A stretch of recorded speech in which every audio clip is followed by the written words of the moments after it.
Hi friends, welcome to our YouTube channel daily deets.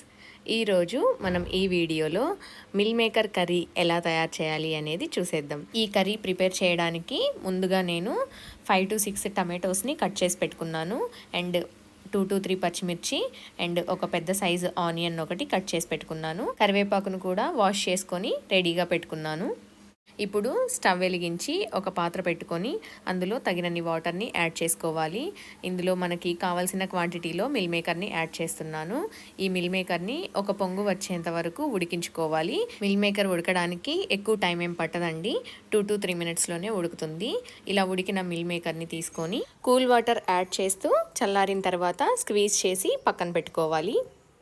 Next stove వెలిగించి ఒక pan పెట్టుకొని అందులో తాలింపుకి సరిపడా ఆయిల్ని యాడ్ చేస్తున్నాను. అందులో సరిపడా పోపు దినుసులు, కరివేపాకు, ముందుగానే కట్ చేసి పెట్టుకున్న ఆనియన్స్ని యాడ్ చేస్తున్నాను. నెక్స్ట్ అందులోనే ముందుగానే కట్ చేసి పెట్టుకున్న పచ్చిమిర్చిని కూడా యాడ్ చేస్తున్నాను. ఆనియన్స్ బ్రౌన్ కలర్ వచ్చేంత వరకు వేయించుకోవాలి. నెక్స్ట్ ఇందులోకి మనం ఆల్రెడీ కట్ చేసి పెట్టుకున్న టమాటోస్ని యాడ్ చేస్తున్నాను. ఈ టమాటోస్ క్వాంటిటీ అనేది మిల్ మేకర్ క్వాంటిటీ కన్నా ఎక్కువగా ఉండాలి. మనం 2 ఈక్వల్ క్వాంటిటీలో తీసుకుంటే మనకి గ్రేవీ సరిగా రాదు. సో టమాటోస్ కొంచెం ఎక్కువ ఉంటే మనం ఆల్రెడీ స్క్వీజ్ చేసి పెట్టుకున్నాం కాబట్టి మిల్ మేకర్ని ఈ గ్రేవీ అనేది మిల్ మేకర్కి బాగా పడుతుంది. అప్పుడు కర్రీ టేస్ట్ కూడా బాగుంటుంది. 10 మినిట్స్ మీడియం ఫ్లేమ్లో పెట్టి టమాటోల్ని బాగా ఉడికించుకున్న తర్వాత ఇందులోకి కొంచెం చింతపండుని యాడ్ చేస్తున్నాను. నెక్స్ట్ ఇందులో టేస్ట్కి తగినంత సాల్ట్ని యాడ్ చేస్తున్నాను. అండ్ అలాగే పసుపు, కొంచెం అల్లం వెల్లుల్లి పేస్ట్ని కూడా యాడ్ చేస్తున్నాను. ఇవన్నీ టమాటోస్లో బాగా కలిసే విధంగా కలబెట్టుకోవాలి. వీటన్నిటిని 2 to 3 మినిట్స్ సిమ్లో పెట్టుకొని మగ్గనివ్వాలి. ఇవన్నీ ముక్కలకి బాగా పట్టిన తర్వాత దీనిలో కన్సిస్టెన్సీకి తగినట్లుగా వాటర్ని యాడ్ చేసుకొని మరలా మూత పెట్టి ఉడికించుకోవాలి.